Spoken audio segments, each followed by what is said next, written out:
students. So now next video is on T.S. Eliot.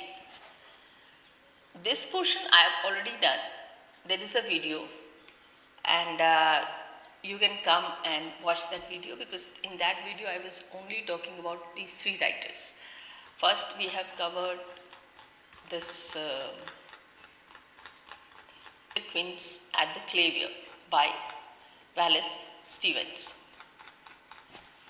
Earlier the poem and then the explanation is done. This is video available.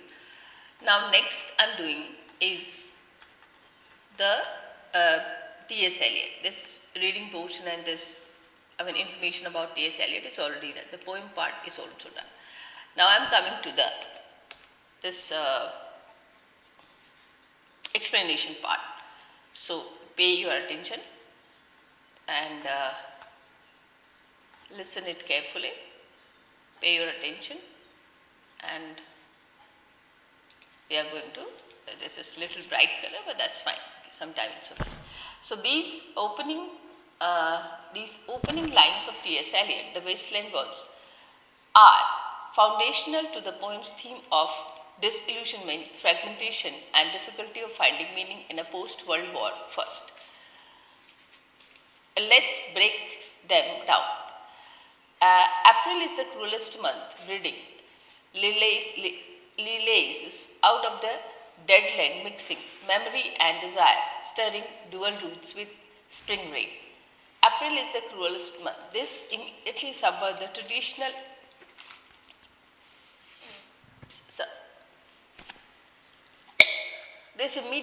subverts the traditional associations of April with renewal and rebirth. Instead, it's present as source of pain. Why? Because if it forces a confrontation with the past and present. Breeding lilies out of the dead land. The image of the lilacs, traditionally beautiful and fragrant, emerging from the dead land is jarring. It signifies a force and painful resurgence of life in a barren environment, mixing memory and desire. This is a key phrase. Spring awakens both memories, often pain and desire. This mixture creates emotional turmoil, often painful turmoil, stirring dull roots with spring rain. The rain, typically a symbol life-giving renewal, here stirs dull root, suggesting a reluctant and perhaps painful awakening. Winter kept a swarm covering earth on a forgetful snow, feeding a little life with dried tubers. Winter kept a swarm. This contrasts sharply with the cruelty of April. Winter, usually associated with death and stagnation, is paradoxically presented as a time of comfort and emotional numbness. Covering earth in the forgetful snow, the snow acts as a blanket, allowing for the kind of emotional amnesia. It allows people to forget the pain and desolation, feeding a little life with dried tubers. This suggests a meager, barely substantiable existence. It's not a vibrant life, but a survival mode. Summer surprises us, coming over the stern sea with the shower of red. We stopped in the colonnade and went on in sunlight into the Hofgarten and drank coffee and talked for an hour. When Gar came, Russian stamp, a litu each ditch. This is a French, I don't know. This section introduces a personal anecdote, a memory of a moment despite during summer. The Sternberg-Gersies and Hofgarten are real locations in Germany, giving the memory of a sense of authenticity. The sudden shower, followed by sunlight, creates a fleeting sense of beauty and normalcy. German phrase bin gar kein, Russian stem au Lechun h dusich. I am not Russian at all. I come from Lithuania. Truly German is fragrant of a conversion, emphasizing the fragmented nature of experience and identity. This is from the memory of Countess Mary Larist This section shows a moment of normal life and normal interaction, but it is fleeting and fragmented. And when we were children staying at the Archduke, my cousin, he took me out on sled and I was frightened. He said, Mary, Mary, hold on tight, and down on we went. In the mountain there you feel free. I reach some of night and go south in the winter. This further develops the character of Mary, offering more fragmented memories. The sledging incident is a moment of both fear and excitement, symbolizing the complex and often contradictory nature of experience. In the mountain there you feel free, such as yearning of escape and liberation. I read much of the night and go south in the winter. Indicates a desire to retreat from the harsh realities of life, seeking solace in literature and warmer climate.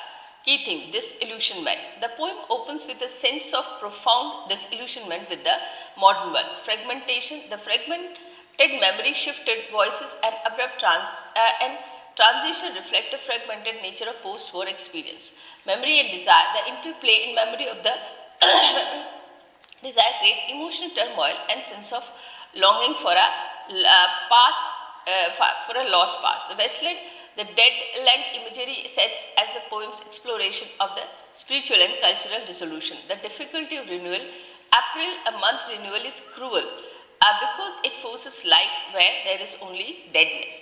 The desires for escape. There is a strong desire to escape from the painful present, whether through memory, travel, or emotional numbness. These opening lines establish the poem's tone and introduce its central theme, inviting the reader to journey through a landscape of emotional and spiritual desolation. Now, these lines from T.S. Eliot's The Wasteland are rich in symbolism and evoke a sense of spiritual dissolution and desperate search for meaning. Let's break down. What are the roots of clutches? What branches grow out of this stony rubbish? Son of man, you cannot say or guess, for you know only a heap of broken images where the sun beats and the dead tree gives no shelter, the cricket no relief, and the dry stone no sound of water. What are the roots that clutch? What branches grow out of this stony rubbish? This opening question speaks to the struggle for life and growth in a barren, inhospitable environment. It implies a desperate search for sustenance and meaning in a spiritually depleted world. Son of man, you cannot say, guess, or you know only a heap of broken images. This directly addresses the reader, a humanity in general, highlighting our inability to comprehend a deeper truth of existence. The heap of broken images represent the fragmented and disjointed nature of modern experience where traditional value and belief have crumbled. Whether the sun beat and the dead tree gives no shelter, a cricket no relief, and the dry stone no sound of water. These images paints a picture of utter dissolution. The intense sun, the lifeless tree, and silent cricket and 8 stones all reinforce the sense of wasteland, devoid of life and comfort. The absence of water is especially significant. It symbolizes a lack of spiritual nourishment. Only there is shadow under this red rock. Come in under and shadow of this red rock, and I will show you something different from either. Your shadow at morning striding behind you, and your shadow at evening rising to meet you. I will show you fear in a handful of dust. Only there is shadow under this red rock. A glimpse of heap appear in the form of shadow, offering a temporary respite from the harshness of the wasteland. The red rock could emphasize a place of refuge, a source of ancient wisdom. Come in under the shadow of this red rock. This is an invitation to seek shelter and knowledge. I will show you something different from either. You are shadowed at the morning, striding behind, and you are shadowed at the evening, trying to meet you. This suggests that the keeper is offering a deeper understanding of reality beyond the superficial appearance of everyday life. The shadow of morning and evening represented feeling and illusionary nature of our perception. I will show you fear in a handful of dust. This chilling statement reveals the ultimate truth that the speaker has to offer. A confrontation and fundamental fragility and mortality of human existence. Dust is a classical symbol of human mortality. You gave me hay since first a year ago. They called me the hyacinth girl. Yet when we came back late from the hyacinth garden, your arm full and your hair wet, I could not speak and my eyes filled. I was neither living nor dead. I know nothing. Looking into the heart of light, the silence, oh it under leer, da smear. You gave me hyacinth's first year. They called me hyacinth girl. This introduces a memory of past encounter, perhaps the moment of love and beauty. Hyacinths are flowers that represented rebirth. When we came back later from the hyacinth garden, your arm full and your hair wet, I could not speak and my eyes filled. I was neither living nor dead, and I know nothing. Looking into the heart of light, the silence. This memory takes the dark. The return from the hyacinth garden is not a celebration of love, but a moment of profound disorientation and emotional numbness. The speaker is caught in a lineal state, neither alive nor dead, overwhelmed by the heart of light and silence. This shows the inability to love, to sustain life in a wasteland. Oh, it under leer, da smear. This German phrase meaning desolate and empty is sea further reinforces the sense of emptiness and despair. Key themes: spiritual dissolution, the wasteland and imagery, and the speaker's inability to find meaning highlight the spiritual emptiness of the modern world. Fragmentation, the disjoint memories and shifting voices reflect the fragmented nature of experience. Mortality, the fear in a handful dust emphasizes the fragility of human experience. The search for meaning, the speaker's desperate search for understanding and invitation to seek shelter under red rock represent a human desire for meaning and redemption. The failure of love, the memory of the hyacinth girl, the following emotional collapse such as the love is unable to fix the problem of the wasteland. I am trying to give you a written material much more. So, because if I keep on explaining, that would be at some point of time you will realize that this is not required. So that's why I'm giving you the written material.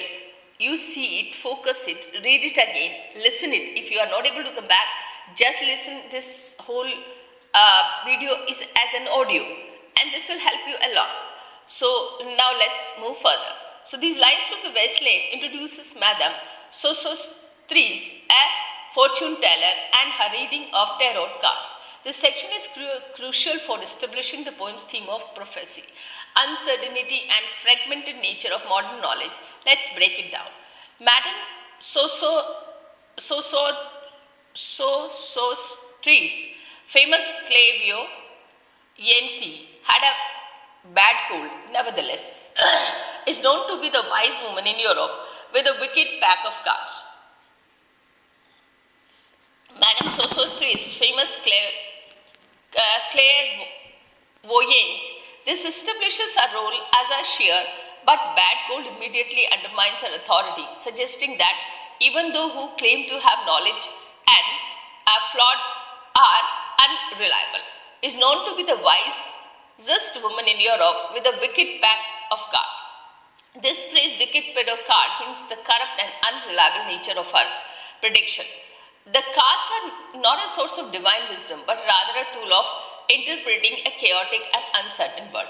Here said, is your card the drowned Phoenician sailor? Those are pearls that where his eyes looked. The drowned Phoenician sailor. This card represents a potential death by water, a recurring motif in the poem. The Phoenician sailor is symbol of trade and travel, but also of a death and loss. Those are pearls that where his eyes look. This macabre detail emphasizes the horror and decay associated with death by drowning. It connects to the theme of water and foreshadows her later warning, fear death by water. Here is a belladonna, the lady of rock, the lady of situation. Here is the man with 3 staves and wheel. There is one-eyed merchant and his cart, which is blank, something which I forbidden to see. Belladonna, the lady of rock, the lady of situation.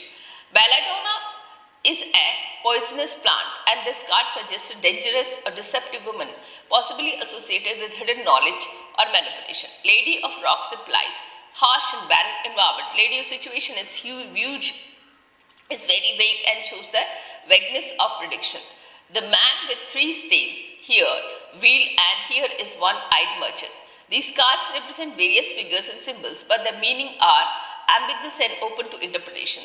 The one-eyed merchant man symbolizes a fragmented and incomplete world of the view of the world. This card, which is blank, is something he carries on his back, which I am forbidden to see. This blank card represents the unknown and unknowable. It suggests that there are aspects of reality that are beyond human comprehension. I do not find the hangman fear death by water.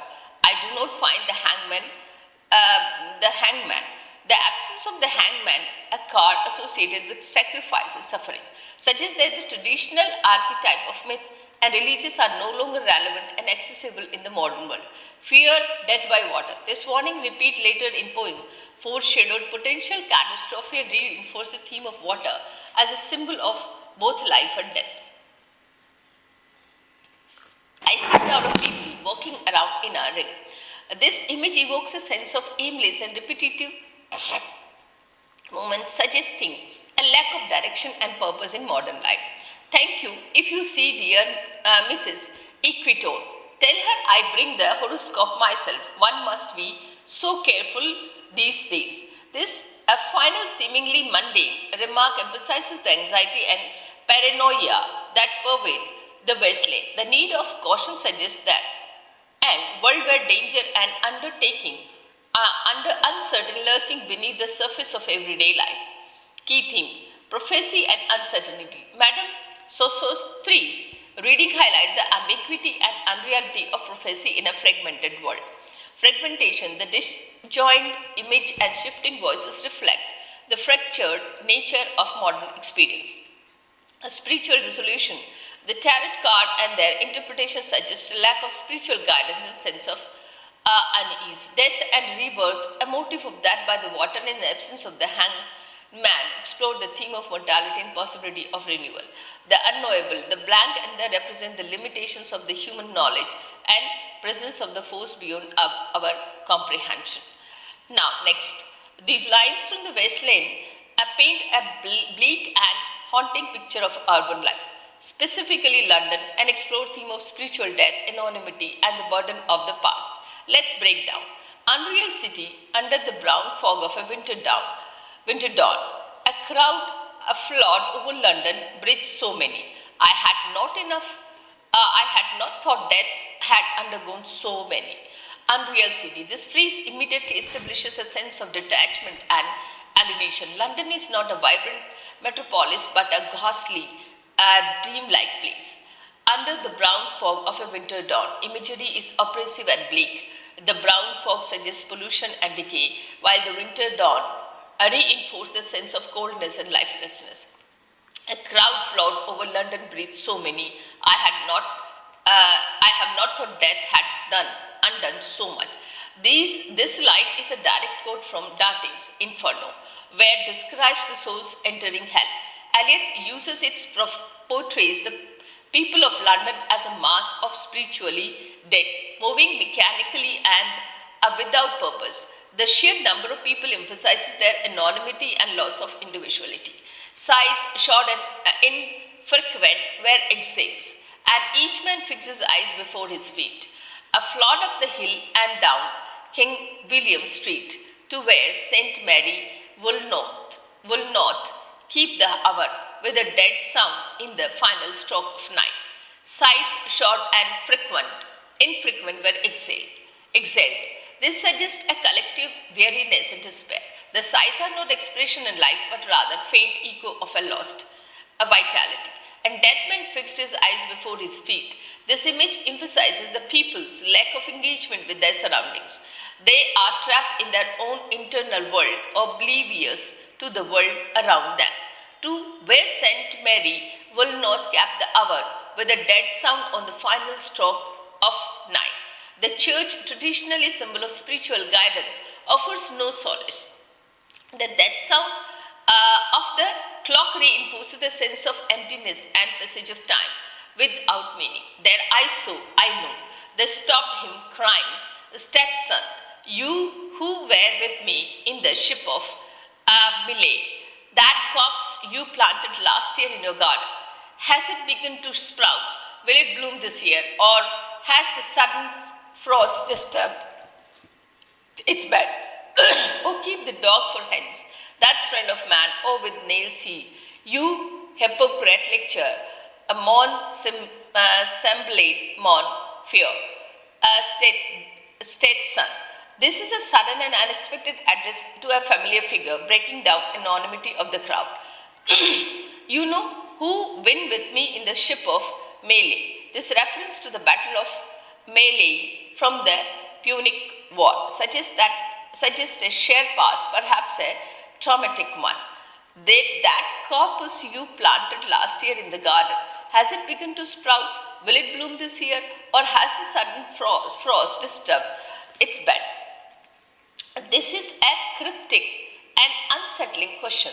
The corpus could symbolize buried memories, unresolved guilts, and decaying state of modern society. The question of whether it will sprout or bloom suggests a yearning of renewal of redemption, but also fear of further decay. Oh, keep the dog far hence, that's friend to men. Oh, or with his nails he will dig it up again. The dog is likely to reference to Anubis, an Egyptian god of death, and more generally death itself. The speaker fears that the past of the buried corpse will exhumed and confronted. You hypocrite lecture, a mon semblem mon. This line, body layers to the reader, implicate the readers in the Wasteland decay. It acknowledges a shared human condition of hypocrisies and complicity in spiritual emptiness in modern world. It translates, you hypocritical reader, my follow, my brother. So now we come to the key thing, spiritual death. The people of the London are portrayed as a mass of the living dead, a devoid of purpose and vitality, anonymity and alienation. The crowd scene emphasizes the loss of individuality and the sense of isolation and modern city. The burden of the past, the encounter of the Stetson and references to Melee suggest that the past haunt the present. Decay and renewal. The image of the buried corpse and the question of its potential for growth reflect the tension between decay and possibility of redemption. Complicity. The final line implicate the reader, making them a participants in the Wasteland's dissolution. So I stop here. I think we can continue because if this is not much reading, I could actually complete these two in this one video. But I think it's okay. We'll just do it. Elizabeth Bishop I'll take in the next video. So now you come back again and these are the complete notes here, and actually I cannot post it on YouTube. The description is having a word limit, so we cannot post more there. But most of the time, you just come and visit these videos, and But on the Facebook, I'm posting mostly all these writings. I'm posting on my Facebook, so I'll drop my Facebook ID also here. So you can go and actually copy and paste from there on my Facebook page. So this will be a ready-made notes for you. Now from onwards, I'll try to give my Facebook ID here on this screen.